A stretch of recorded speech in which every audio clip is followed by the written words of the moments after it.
네, 오늘 말씀의 제목은 불변하신 하나님과 선택이란 제목으로 말씀 나누기를 원합니다. 우리가 계속해서 도르트 신조를 읽어가고 있습니다. 하나님의 선택, 하나님의 작정에 대한 부분들을 이야기를 하고 있는데요. 하나님의 작정이 변하지 않고 불변한다. 그대로 실행된다. 이것이 신자에게 어떤 유익이 있습니까? 많은 신자들이 하나님께서 불변하시는 분입니다 라고 이제 이야기를 합니다. 그런데 하나님의 불변하심이 과연 우리하고 무슨 상관이 있냐 이것이죠.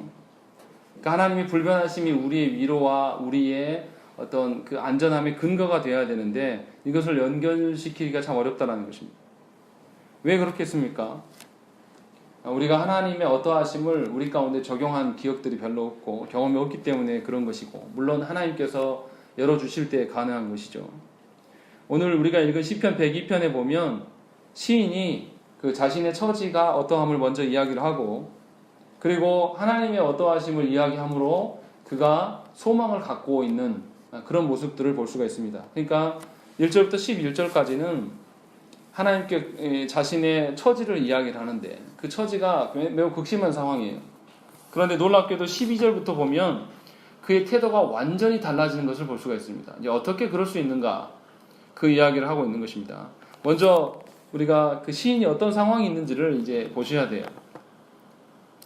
2절 말씀 보시면 나의 괴로운 날에 주의 얼굴을 내게서 숨기지 마소서, 주의 귀를 내게 기울이사 내가 부르짖는 날에 속히 내게 응답하소서 라고 되어 있습니다. 자신이 무엇인가 고난을 당하고 있고 역경 속에 있는데 하나님께서까지 이제 얼굴을 감추시고 응답하지 않는 상황.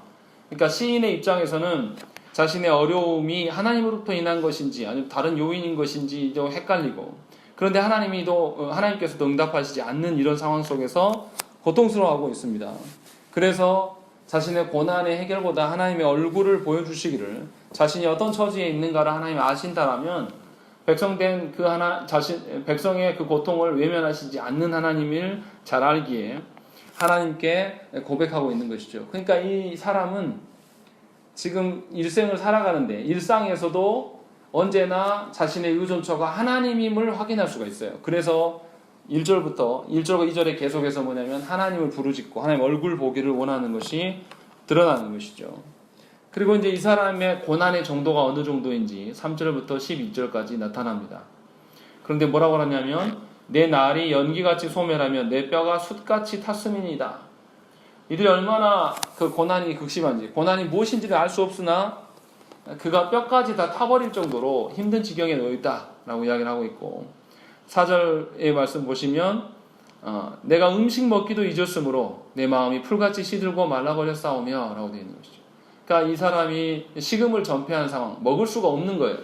먹고 싶지 않아서 안 먹는 게 아니라 먹고 싶지 않은 것도 있겠죠. 근데 먹을 수가 없어요.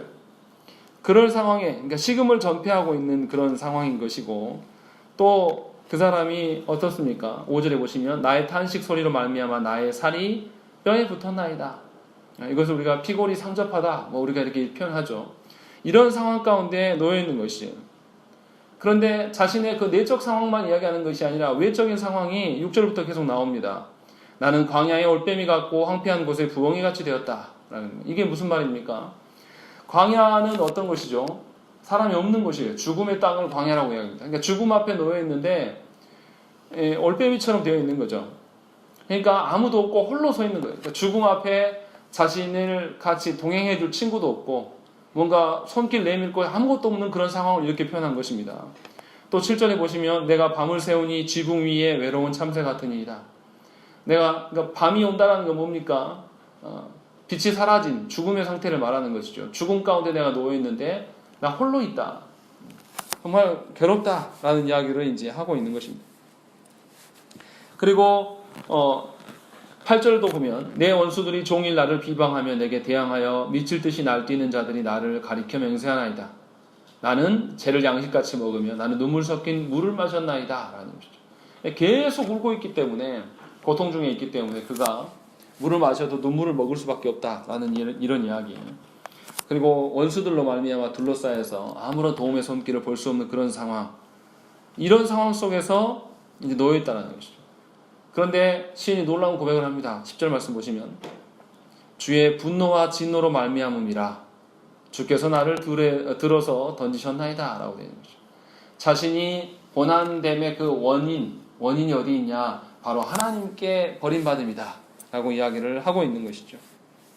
그러니까 이 사람이 지금 어떤 상황 가운데 놓여 있는지 정확하게 우리는 알 수 없지만 추정할 수 있는 것은 뭐냐면, 자신은 하나님의 손에 달려있는 목숨인데 하나님이 자신을 버리셨단 말이에요. 그러니까 자신에게 남아있는 건 뭡니까? 죽음밖에 없는 거죠. 아무런 소망이 없어요. 그래서 11절에 뭐라고 되어 있습니까? 내 날이 기울어지는 그림자 같고 내가 풀에 시들어진 같으니이다 라고 되어 있습니다. 날이 기울어진 그림자 같단 말이 뭡니까? 언제 그림자가 이렇게 있다가 급격하게 그림자가 기울어 갑니까? 해 넘어갈 때요. 해 넘어가면 이제 어둠이 온다는 거예요. 그러니까 곧 죽음이 자신을 찾아올 것이고, 죽음이 올 때 자신이 시들어 가지는데 풀에 시든 것 같다라는 것이죠. 풀에 시드면 뭡니까? 풀 베어놓고 놔두면 어떻게 됩니까? 금세 시들어 가지고, 이렇게 무성했던 풀이 싹 베고 나서 시들면 어떡해요? 완전 쪼그라들어 가지고 요것밖에 안 돼? 이렇게 되는 것이죠. 이제 이런 지경에 시인이 놓여 있다. 하나님께 버림받은 자신의 존재가 어떠한 것인가를 지금 잘 그리고 있습니다. 그러니까 이가 지금 고난당하는 것이 하나님으로부터 버림받음이다 라는 것을 잘 알고 있어요. 그런데 놀랍게도 이 사람이 어떻게 이제 태도를 취합니까? 12절에 보시면, 여호와여 주는 영원히 계시고 주에 대한 기억은 대대에 이르리로다, 이렇게 하는 것이죠. 이상하지 않습니까? 자신의 처지가 이렇게 힘든 상황이에요. 음식을 먹을 수가 없고 식음을 전폐하고 피골이 상접한 상태에 있고 원수들이 나를 둘러싸고 있고 완전히 혼자 고립된 상황인데, 이 사람이 자신의 처지와 아니 이야기를 안 해요. 갑자기 12절부터 태도가 달라집니다. 뭐라 그러냐면, 여호와는 영원히 계시는 분이시고 주에 대한 그 기억들은 영원히 대대에 없어지지 않고 계속 지속될 것이다. 자신의 처지하고 너무 다르죠. 자신의 처지와 현실은 금세 죽음 가운데 놓여 있고 이제 얼마 못 버틸 그런 상황인데, 자신은 그러함에도 불구하고 하나님은 영원하시다라는 거예요. 계속 존재하시는 거예요. 이렇게 이야기를 하고 있는 거예요. 지금 무슨 이야기 합니까?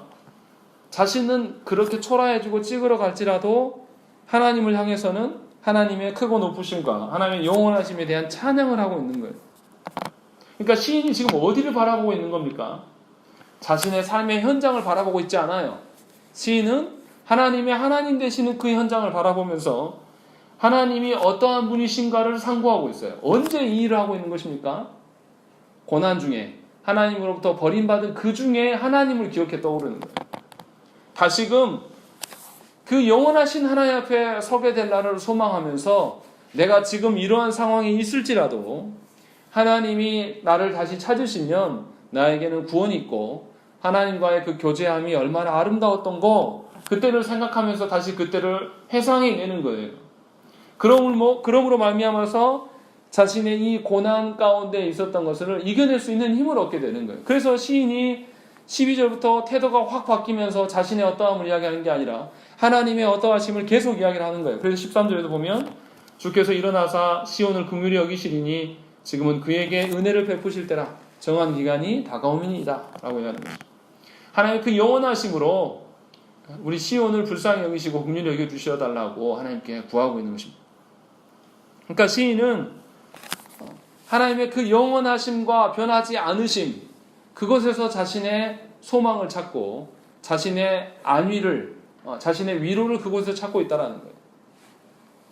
자신의 그 현실이 계속 쪼그라들고 죽어가고 있고 계속 급박하게 돌아가는 그 죽음 앞에 선 그 사람이 그 상황 모면하기 위해서 하나님께 기도함이 아니라 하나님의 영원성에서 자신의 소망을 찾고 있는 거예요. 그러니까 이 사람이 하나님의 어떠하심 속에서 자신의 어떠함을 발견하는 겁니다.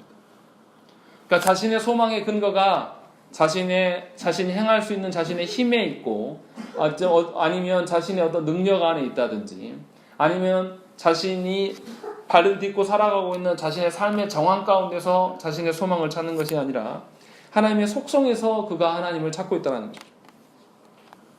그리고 그 하나님의 속성, 하나님은 영원하시고 불변하시고 전지하시고 전능하시기 때문에 그 하나님은 그런 방편으로 나를 다루실 것이다 라고 소망하고 있다는 것이죠.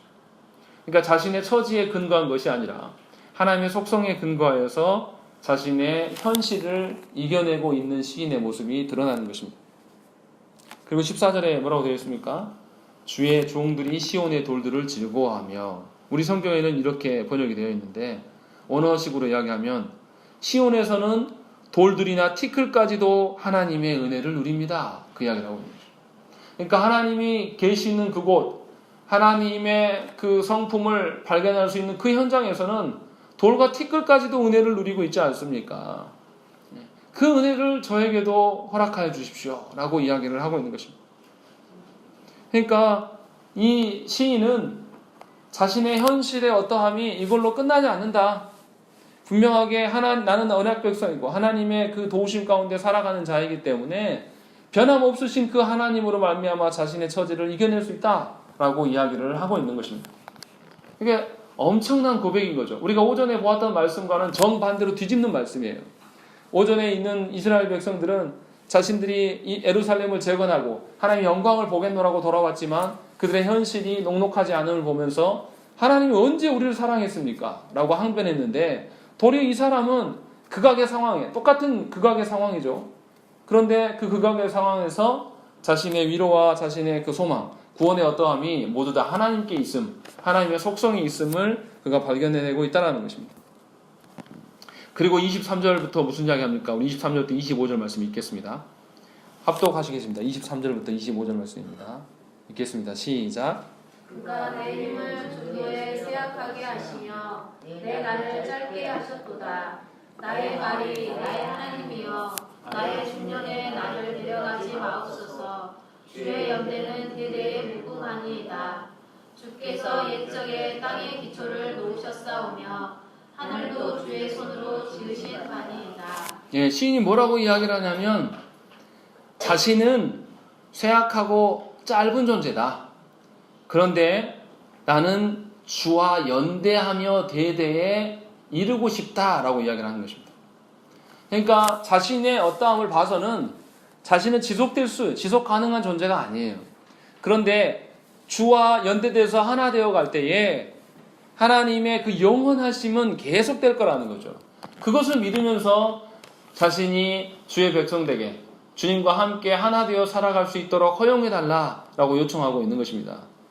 그리고 주께서는 옛적에 땅의 기초를 놓으셨고 천지를 창조하셨는데 그 천지가 영원할 것처럼 보이지만 그것은 없어져도 하나님은 영존하신다라고 이야기하면서 26절에 천지는 없어지려니와 주는 영존하시겠고 그것들은 다 옷같이 낡으리니 의복같이 바꾸시면 바꾸려니와 라고 되어 있습니다.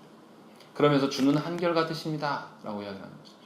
그러니까 자신의 어떠함과 자신의 그 상황을 너무나 잘 알고 자신의 존재됨을 너무나 잘 알아요. 그 사람이. 그래서 그 시인이 자신의 무능과 무지와 무익함 이런 것들에 근거하여서 하나님께 나아가는 것이 아니라 도리어 삼위 하나님과 하나 되기 원하고 삼위 하나님과 교제하기를 원하는 그 간구가 그 안에 들어있다는 것이죠. 그러니까 시인은 하나님의 어떠하심이 열방 가운데 온전히 드러나기를 소망하면서 동시에 자신도 그 하나님의 속성에 연대되어서 하실 수만 있다면 자신을 통해서 하나님의 그 어떠하심, 하나님의 속성, 불변하시고 영원하시고 전능하시고 아름다우시고 진리 되신 그 하나님이 열방 가운데 선포되기를 원한다라는 것이죠. 그러니까 이 시인은 뭐냐면 하나님의 그 목적과 똑같이 따라가면서 하나님의 영광을 맛보기를 원하는 자예요. 그냥 자기 멋대로 자기가 이미 하나님의 영광도 자기가 정해놓고 이것을 하나님께 이루어달라고 하시는 그런 시인이 아니라 하나님의 영원한 목적 안에서 자기가 포함되기를 원하며 하나님의 허락만 해주시면 자기는 주님과 연대되어서 하나님의 속성을 누리며 살고 싶다라는 것을 이제 이야기를 하고 있는 것입니다. 그래서 28절에 뭐라고 하십니까? 27절과 28절. 주는 한결같으시고 주의 연대는 무궁하리이다. 주의 종들의 자손은 항상 안전히 거주하고 그의 후손은 주 앞에 굳게 서리이다 하였도다 라고 있는 것이죠. 이 시인이 이렇게 고백할 수 있는 상황이 아니에요. 지금 삶이 숨 넘어가게 되는 상황이에요. 죽음 앞에 놓여있는 상황이고 견딜 수가 없는 상황이에요. 그런데 이 시인이 도리어 하나님을 찬양해버립니다. 그러면서 주는 늘 한결같으시고 주의 그 영원하심에 우리가 연대될 때에 우리의 후손들도 마저 연대하게 영원할 것이다. 우리가 항존하게 될 것이다. 라고 이야기를 하고 있다는 것이죠. 그러니까 이 시인이 이 삶의 그 시궁창 같은 정말 죽음의 그 삶의 터전 위에서도 영원하신 하나님을 보고 있는 거예요. 그러니까 그 시인 안에 어떤 삶의 경향성, 어떤 삶의 성향이 하나님을 향해 있는 거예요, 이 사람. 자신의 처지와 상관없이. 그래서 하나님과 연대되어 하나 되어 살기를 소망하는 것이 시 전체에 흐르는 내용입니다. 고통 중에서 이가 이렇게 부를 수 있는 이유가 무엇입니까? 하나님이 어떤 분이신가를 이 사람이 알고 있다는 거예요. 다른 거 하나도 없습니다. 그 사람이 원래 믿음이 좋아서 이렇게 고백하는 이런 게 아니에요. 하나님의 성품의 어떠함을 이 사람이 이미 경험한 바가 있고 알고 있단 말이에요. 그래서 그 하나님의 성품이 자신의 일상에서 삶에서 다시 드러나기를 소망하는 거예요. 자신의 어떠함이 드러나는 것이 아니라 온전히 하나님의 성품을 드러내기 위하여서 그 고백하고 있는 것이죠. 그러니까 하나님께서는 자신의 성품의 어떠함을 모든 피조세계 가운데 드러내시고 싶어서 신자된 우리를, 죽었던 우리들을 세상에서 건져내셨어요. 그렇기 때문에 신자는 어떻게 살아가야 됩니까? 하나님의 성품을 드러내면서 자신의 정체성을 발견하는 거예요. 그러니까 하나님 안에 있을 때에 신자의 정체성이 확인되는 거예요. 절대로 신자는 자신 안에서 자신의 존재와 정체성을 확인할 수가 없습니다. 공허할 뿐이에요. 자신 안에서 자신의 정체성을 발견하게 되면 무엇만 남습니까? 허무와 단명할 수밖에 없는 것들, 존재할 수 없는 것들만 발견할 수밖에 없어요. 그래서 하나님 앞에 설 수밖에 없게 된다는 것이죠.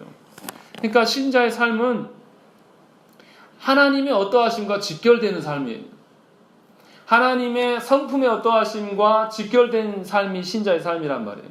그런데 하나님의 그 속성과 무관하게 살아가면 신자는 당연히 고통이 임할 수밖에 없는 것이고, 우리가 앞에서 시편 102편의 앞 상반에서 봤을 전반부에서 본 것처럼 피골이 상접하고 식음을 전폐할 수밖에 없는 그런 죽음의 상황 가운데 놓일 수밖에 없다는 것이죠. 그러니까 신자는 그 일상의 고난을 하나님의 성품으로 고난을 바라볼 수가 있어야 되는 것이죠. 하나님이 어떠한 분이신가를 근거로 우리의 고난을 바라보아야 된다는 것입니다. 이것이 신자의 합당한 태도예요. 하나님은 그러려고 신자를 불러 세우신 거예요. 우리를 세상 가운데 있는 우리들을 불러내셔서 우리의 정체성이 고난 중에도 하나님의 어떠하심을 보고 이겨내는, 그래서 하나님의 속성을 모든 열방 가운데, 사람들 가운데, 또 세상 가운데 드러내라고 하나님께서 불러내셨다라는 것이죠. 그런데 정말 우리가 그러냐? 문제는 그렇지 않다라는 거죠. 하나님 우리를 그렇게 불러내셨는데도 불구하고 많은 그리스도인들이 고난 앞에서 어떻게 합니까? 하나님을 모른다고 하면서 변절합니다. 하나님을 떠나는 경우가 굉장히 많아요. 또 하나님을 떠나지 않긴 하지만 교회 안에 머물고 있지만 어떻게 합니까? 늘 혼란스럽게 살아가는 거예요. 하나님의 말씀으로 해보려고 했다가 조금 힘들면 아이고 다시 돌아가고, 또 다시 해보려고 했다가 다시 돌아가고, 이렇게 반복하는 삶을 산다는 것이죠. 그런 사람이 성경에 나오죠. 하나님께서 이스라엘의 첫 번째 왕으로 누구를 세우십니까? 사울 왕을 왕으로 세우세요.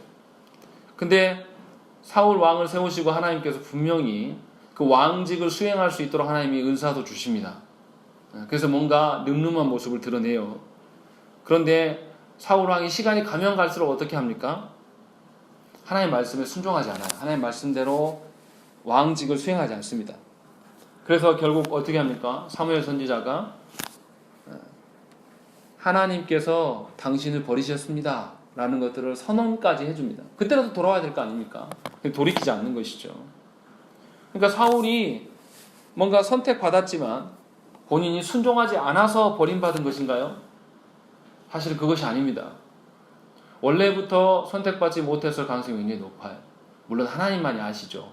그러나 원래부터 선택받지 못한 자이기 때문에 하나님이 부르신 대로 살지 않았던 것이죠.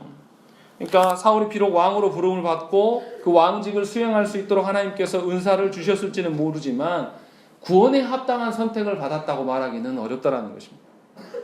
결국 사울은 어떻습니까? 자신의 욕망 따라서 자신의 직분을 남용하게 됐고 결국은 그 사람에게 마땅히 있어야 될, 신자에게 있어야 될 구원의 은총들이 드러나지 않아요.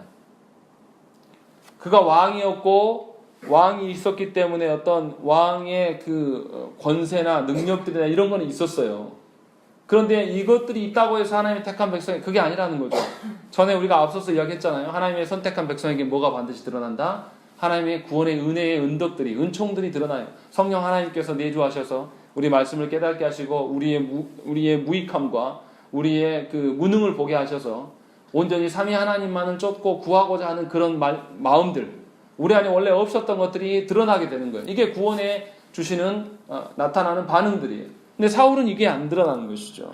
그러니까 결국은 뭡니까?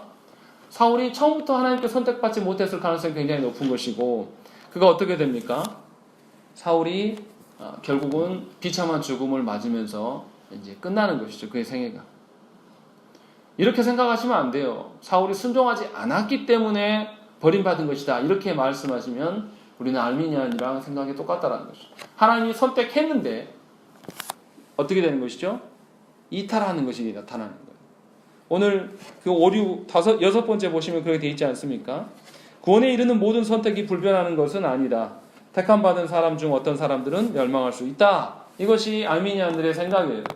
그러니까 사울 왕에 대해서 우리가 오해하지 마셔야 될 게 사울이 불순종했기 때문에 버림받아 죽은 것이 아니라 원래부터 하나님이 선택하지 않은 백성이었기 때문에 그가 버림받은 거죠. 이런 식으로 보아야 한다는 거예요. 왜 그렇습니까? 하나님은 불변하시는 분이에요. 하나님은 불변하시기 절대 변동하시고 계획을 수정하시고 뭐 이런 분이 아니라는 것이죠. 그러니까 하나님이 어떠하심을 알고 하나님이 어떠하심을 알면 하나님의 행하심도 그거와 닮아 있어요. 하나님이 불변하시고 영원하신 하나님이시기 때문에 그가 행하시는 일들 또한 불변하시고 영원하시단 말이에요. 그러니까 그 하나님의 불변하심을 안다라면 하나님의 선택과 하나님의 작정 역시도 영원하시고 불변하신 것이라는 것을 우리가 믿고 따라가야 된다는 거죠. 그러니까 그런 눈으로 성경을 봐야 돼요. 그랬을 때 사울을 보면서 왜 하나님이 왕으로 선택해 주셨는데 분명히 기도받고 기름 부음 받아서 세워졌는데 왜 이 사람이 나중에 이렇게 비참해 죽지? 이거 구원 못 받은 것 같은 사람처럼 보이는데 이런 혼동이 없는 거예요. 왜냐하면 하나님이 그러하시기 때문에. 그러니까 제가 막 애둘러서 막 이야기를 했는데 오늘 드리고 싶은 이야기는 딱 그거예요. 하나님의 속성에 기인해서 우리가 살아간다는 거죠. 하나님의 불변하심, 하나님이 불변하시기 때문에 그의 사역도 불변한 것이고 그의 작정과 예정과 그의 선택 역시도 변함이 없고 실현된 그대로 진행된다는 거죠. 하나님의 지식이 불변하고 영원하고 하나님의 결정과 아주 작은 미묘한 결정들까지도 불변하고 영원합니다. 그러니까 우리의 어떠함과는 완전 달라요. 하나님의 어떠하심은. 우리의 지식이라는 건 어떻습니까? 아주 짧아요. 지금은 진리처럼 보이는데 좀 지나고 나면 이게 가짜인 것을 깨닫게 되는 것이 우리의 지식이에요. 또 우리의 계획이라는 건 어떻게 합니까? 늘 변경되고 철회돼요. 그런데 하나님께서는 절대 그러함이 없으시다는 것이죠. 그러니까 하나님의 선택하심 역시도 절대로 변경되거나 폐지나 종결될 수 없습니다. 또한 어느 누구한테도 방해받지 않으시는 하나님이세요. 그러니까 우리가 기도할 때에 우리가 간절히 아무거나 막 구한다고 해서 하나님이 변경하시는 하나님이 아니시라는 것이죠. 변경되시지 않는 하나님이시라는 거예요. 사람들은 어떻습니까? 사람들은 거짓말을 해요. 거짓말 한단 말이 뭡니까? 원래 이렇게 가야 되는데 이것을 변경한 거예요. 그렇게 변경해도 사람은 존재 자체가 없어집니까? 아니, 그대로 있잖아요. 우리는 거짓말해도 그대로 있는 존재예요. 그런데 하나님은 어떤 분이십니까? 하나님은 불변하시고 선하신 분이에요. 하나님에게는 거짓이 없으신 분이란 말이에요. 그러니까 하나님 거짓말 하실 수 있습니까? 없습니까? 하나님 거짓말 하시는 그 순간 하나님 뭐가 돼요? 하나님은 하나님이 아닌 거예요. 그러니까 우리랑 완전 달라요. 우리는 거짓을 고해도 우리는 존재하는 자예요. 그러나 하나님은 거짓을 고하고는 존재하실 수 없는 하나님이라고. 그러니까 하나님의 선택이 거짓일 수가 없는 거예요. 여기서 우리가 무슨 위로를 받을 수 있습니까? 하나님께서 저와 여러분들을 선택하셨으면 이것이 변한다고요? 변하지 않는다고요? 변하지 않는다고요. 왜 하나님의 선택이 변하지 않는데 우리는 계속 요동합니까, 마음이? 왜 우리는 하나님을 믿는다고 하면서 왜 하나님의 불변하심에 대해서는 안 믿습니까? 이건 하나님 믿는 거 아니잖아요. 하나님의 선택이 변함없으면 우리 어떻게 해요? 안 변한다니까요. 우리는 어떤 사람으로 서 있어야 되는 것이죠? 하나님의 백성으로. 하나님이 어떠한 분이신가를 이 땅 가운데 드러내려고 하나님 불러놓으셨어요. 그럼 우리는 뭐 해야 돼요? 하나님이 불러놓으신 그대로 해야 돼요. 왜냐하면 하나님은 우리를 그렇게 선택하셨기 때문에 안 바뀐다고요. 그럼 저와 여러분들이 그 하나님의 변함없으심에 대해서 큰 위로를 느낄 수가 있는 거예요. 아, 내가 뭔가 하나님의 일들에 대해서 탈락하거나 하나님의 일들에서 좀 게을림을 피우거나 또 하나님의 일에 대해서 내가 너무 열심히 한다고 해서 달라지는 것이 아니라 모두 다 하나님의 주권하에 하나님의 손에 달려있구나. 그렇기 때문에 내가 하나님의 뜻대로 사는 것이 나에게 유익일 수밖에 없구나라는 것을 안다라는 것입니다. 그러니까 하나님의 불변하심을 믿는다라는 것은 그 믿는 사람들에게 엄청난 위로와 변함없는 요지부동하지 않는 삶을 살 수 있는 힘이 된다는 거예요. 바람에 나는 겨처럼 바람에 흩날리는 꽃잎처럼 살아가는 그런 존재가 아니라 하나님께서 불변하시기에 그의 백성된 우리도 변함없이 늘 그러한 존재로 살아갈 수가 있는 거예요. 그것을 여러분들의 삶이나 여러분들의 마음에 어떠하면서 찾지 마시라는 거예요. 누구에게서 찾는 것이죠? 삼위 하나님께서 찾는 거예요. 그것이 놀라운 은혜고 하나님의 큰 역사라는 것이죠. 성경에서도 그렇게 이야기를 합니다. 요한복음 6장 37절 말씀에 아버지께서 내게 주시는 자는 다 내게로 올 것이요 내게 오는 자는 내가 결코 내쫓지 아니하리라. 요한복음 10장 28절 말씀도 내가 그들에게 영생을 주노니 영원히 멸망하지 아니할 것이요 또 그들을 내 손에서 빼앗을 자가 없느니라 라고 되어 있다는 것이죠. 그러니까 하나님께서 한번 선택하시면 어떠한 방해도 어떠한 변경도 폐지도 종결됨도 없다라는 것이죠. 그러니까 하나님이 택하신 택자들의 숫자는 변동이 됩니까? 안 됩니까? 변동되지 않는 것이죠. 변함없이 그대로 간다는 것이죠. 이것이 우리에게 주어진 은혜예요. 생각을 해보세요. 10조에서 하나님이 우리를 어떻게 선택하셨다 그랬죠? 하나님이 영원한 기쁨으로 말미암아서 우리를 선택하셨어요. 그러니까 우리를 선택하신 그 자체가 이유가 하나님의 선하신 기쁨 때문이었어요. 그리고 11조에 와서는 뭐라고 합니까? 하나님의 그 선택하심이 변질되지 않는다는 거예요. 변함없이 쭉 이어진다는 거죠. 그러니까 우리에게 오는 건 뭡니까? 그 하나님의 영원한 기쁨과 변함없으심에 대해서 우리가 충분히 맛보고 즐거워하며 찬양할 수가 있는 존재가 되었다는 거예요. 그래서 우리가 구원에 대해서 기뻐할 수 있는 거예요. 내 삶을, 저도 제 삶을 바라보면서 일주일의 삶을 돌아보면서 이건 신자답지 않은 게 너무나 많이 막 생각이 나요. 예배당에 목양실에 앉아서 있으면 온갖 작동산이 생각들이 막 스치고 지나갑니다. 그런 저를 보면 이게 구원받은 자인가 싶어요. 그런데 말씀을 보고 하나님의 어떠하심을 보면 이건 너무나 확실한 거죠. 하나님의 선택 앞에서 내가 빠져나가려고 애를 기를 쓰고 빠져나가려고 해도 빠져나갈 수가 없는 거예요. 제가 절대 목사 안 되겠다고 한 사람이에요. 빌어먹으면 빌어먹었지 목사는 안 한다. 그렇게 말했던 사람이에요. 근데 하나님께서 가라고 하시면 별 수 없는 거예요. 하나님 그렇게 선택하시고 작정하시면 우리 그렇게 살면서 기뻐해야 되는 것이죠. 끝까지 못 간다 하면 어떻게 됩니까? 저같이 동생한테 배워요. 동생 목사가 훨씬 빨리 됐거든요, 저보다. 저는 20대 때 세상에서 놀았고 제 동생은 어렸을 때부터 하나님 제대로 만나가지고 캠퍼스 때부터 너무나 주일 열심히 하면서 살았거든요. 나중에 신학교를 제가 늦게 가니 어떻게 해요? 다 동생한테 물을 수밖에 없는 거예요. 전에 동생 두드러 패고 동생한테 명령했던 형이 이제 동생한테 가서 책 뭐 봐야 되냐, 나 좀 가르쳐주라, 지도해달라, 이렇게 했어요. 별 수 없는 거죠. 하나님의 그 선택하심 앞에 우리가 거절하고 거역하는 자의 그 삶이 어떠한 것인지를 잘 알아야 된다는 것이죠. 그러니까 저와 여러분들이 신자라면 그 하나님의 불변하심 앞에서 우리가 어떤 고백을 해야 되겠습니까? 말씀에 나와요. 시편 139편 우리 한번 찾아보시죠. 마지막으로 읽고 말씀 마치겠습니다. 시편 139편 7절 8절 말씀입니다.